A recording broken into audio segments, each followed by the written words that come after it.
Assalamualaikum warahmatullahi wabarakatuh. Perkenalkan, nama saya Tiara Yunisa dengan NIM 20332047. Baiklah, saya akan mempresentasikan hasil dari video yang telah saya amati.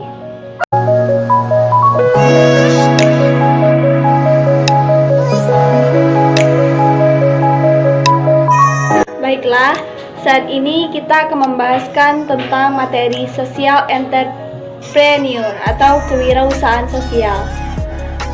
Baiklah, telah banyak kita mempelajari topik mengenai kewirausahaan ini.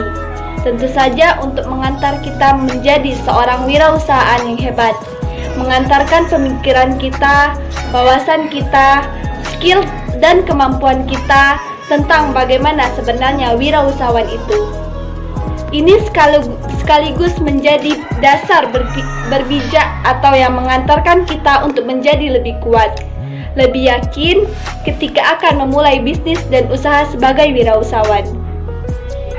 Baiklah, topik kali ini agak bertentangan dengan wirausaha, karena wirausaha adalah bisnis, lapangan kerja, menghasilkan keuntungan, menjadi bos. Nah, sekarang yang akan kita bahas adalah wirausaha sosial. Pernah dengar istilah ini? Pasti ada sebagian dari kita yang baru mendengar kalimat itu, termasuk saya sendiri pun juga.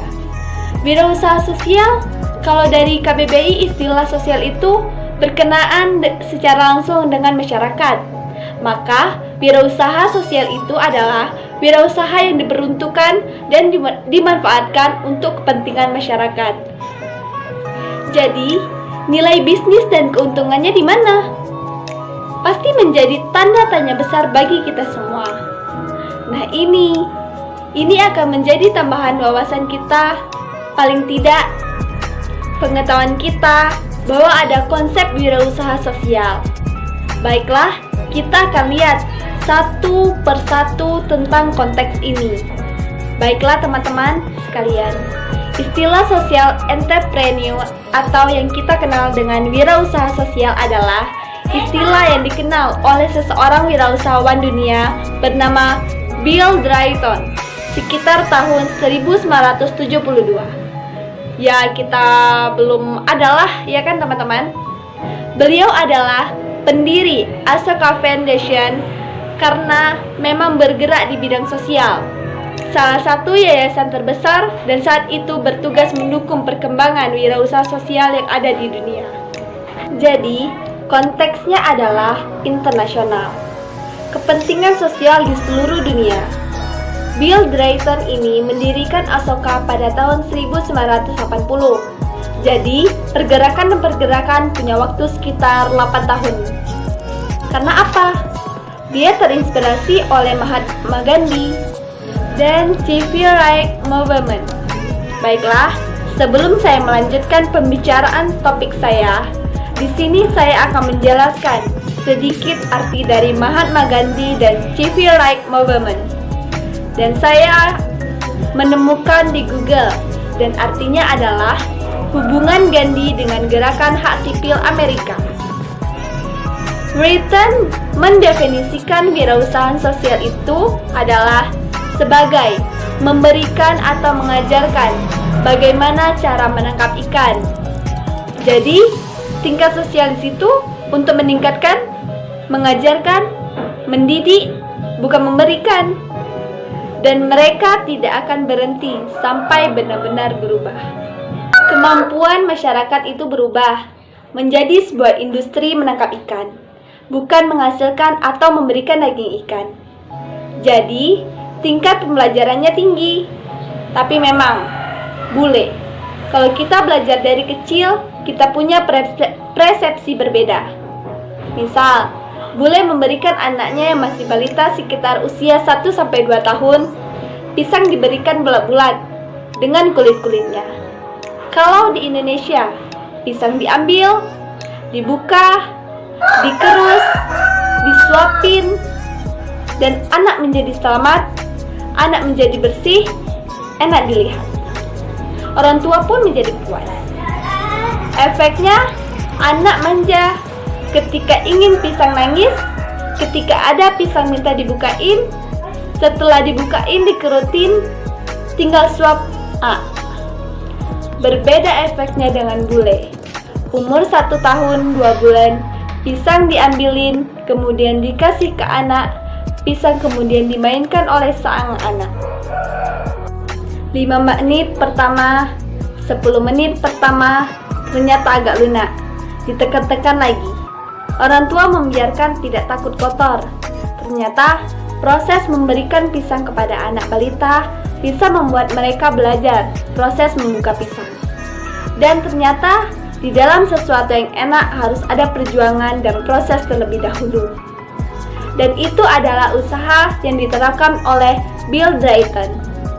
Konsep sosial entrepreneur, dan mereka tidak akan istirahat berhenti until. Anak kecil kalau mau belajar berenang itu tinggal lempar ke kolam renang. Kenapa ada kemampuan si anak untuk mempertahankan hidup dan orang tua hanya menjaga bagaimana si anak ini tetap bisa selamat. Dia tetap ada di dekat si anak, tetapi lihat proses perjuangan anak. Kalau orang tua nggak tega, kalau anaknya berenang dipegangin, diinikan kakinya, digoyangin, ternyata ada kondisi-kondisi tertentu bisa kita pelajari dari konsep wirausaha. Bisa berkembang pesat di luar negeri, Eropa dan Barat sana. Sudah berkembang sejak tahun 18 sekian. Dan kita baru sekarang. Jadi mereka memang membumi karena kebiasaan hidup dan konsep wirausaha itu sudah sejak dini diterapkan kepada anak-anaknya. Dari Drayton ini kita bisa belajar bahwa wirausaha sosial itu berperan menyelesaikan masalah di tengah-tengah masyarakat, bukan hanya dengan sosial, tapi jauh daripada itu. Wirausaha sosial melakukan perubahan demi perubahan, kemampuan demi kemampuan, paradigma demi paradigma yang besar pada tekanan yang ada untuk menyelesaikan masalah-masalah sosial di tengah masyarakat. Sehingga mereka tidak dikasih ikan, tetapi berjuang. Melalui proses berjuang itu mereka akhirnya menjadi industri. Dan mereka siap untuk berjuang menjalankan kondisi-kondisi tadi yang diajarkan dalam konteks entrepreneur sosial atau social entrepreneur. Sehingga mereka bukan menjadi orang yang kelaparan lagi, orang yang minta-minta lagi, tapi diajarkan bagaimana berjuang dan bertahan. Nah, itu konsep social entrepreneur atau wirausaha sosial. Jadi benar-benar untuk membangun wirausaha, kemampuan usaha orang-orang yang tidak memiliki kapasitas dan skill itu. Orang-orang miskin yang tidak memiliki modal. Sekarang diajarkan dengan menggunakan pancing bukan ikannya. Kemudian dia berjuang untuk mendapatkan ikan. Bukan satu ikan yang dia dapat, tapi ribuan. Bukan hanya untuk sekedar makan, tapi bisa dijual. Bukan hanya untuk bertahan hidup, tapi bisa memperkaya diri. Akhirnya berkembanglah pada tahun 1890 itu melalui tangan Bill Drayton. Hanya terinspirasi dari Mahatma Gandhi dan Civil Rights Movement tadi. Istilah social entrepreneur ini berkembang. Kita coba lihat lebih jauh yang jelas konsep wirausaha sosial ini berkembang di dunia dan spektrum yang cukup luas, bahkan lebih luas dari beberapa tokoh. Misalnya adalah Profesor Klaus Schwab atau Komisaris World Economic Forum yang didirikan oleh Foundation Schwab ini di tahun 1968. Dan kemudian berkembang pula Muhammad Yunus dalam Greenback pada tahun 1974. Ini asal muasalnya dasarnya selama 1 dekade terakhir wirausaha sosial ini tumbuh pesat karena didorong dari gerakan dari orang-orang yang memiliki jiwa sosial dan inovatif, proaktif, visioner, dan memiliki jaringan yang sangat kuat. Dan yang jelas gini, khusus untuk diri saya selama saya mempelajari mendalami wirausaha, khususnya wirausaha yaitu banyak sekali pengertian-pengertian, makna-makna, definisi-definisi kewirausahaan yang beragam, dan memiliki perbedaan perspektif dalam memahami kewirausahaan. Tetapi yang saya tangkap intinya adalah seperti yang dikembangkan oleh Bill Drayton, kemudian berkembang terus sampai ke sini. Ada yang melihatnya dari perspektif bisnis, ada juga yang melihatnya dari perspektif sosial. Jadi, walaupun sosial, tetap saja ada nilai bisnis yang cukup tinggi. Ada yang melihatnya secara berimbangan antara sosial dan bisnis.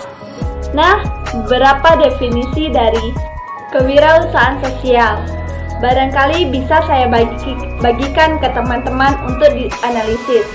Paling tidak untuk mengenali dan memahami dari konsep-konsep wirausaha sosial yang ada di berbagai sumber-sumber yang ada. Yang pertama, wirausaha sosial katanya adalah menyadari di mana adanya kesempatan untuk memenuhi kebutuhan. Jadi, ini adalah orang yang menyadari di mana ada kesempatan untuk memenuhi kebutuhan yang tidak terpenuhi, yang mana sistem kesejahteraan negara tidak akan atau tidak mampu memenuhi kebutuhan tersebut. Jadi, asal muasalnya itu dari negara-negara miskin ini yang dijadikan perhatian oleh mereka-mereka yang kreatif, yang punya jiwa sosialnya tinggi untuk mengembalikan sosial entrepreneur tadi. Dan orang-orang yang sama mengumpulkan sumber daya yang dibutuhkan, umumnya sumber daya itu berupa sumber daya manusia, materi atau uang dan tempat. Jadi, yang paling utama itu adalah SDM-nya, uang dan tempat. Dan menggunakan ketiganya untuk wilayah membuat perbedaan, dan ini saya ambil dari apa yang dijelaskan oleh Thomson di tahun 2000. Kemudian, pendapat Brownstein pada tahun 1998. Apa katanya? Wirausaha sosial adalah pemecah jalan dengan ide baru yang kuat yang mengombinasikan yang ada di dalamnya. Angan-angan dan kreativitas penyelesaian masalah di dunia nyata memiliki etika yang kuat dan sepenuhnya dimiliki visi tentang perubahan.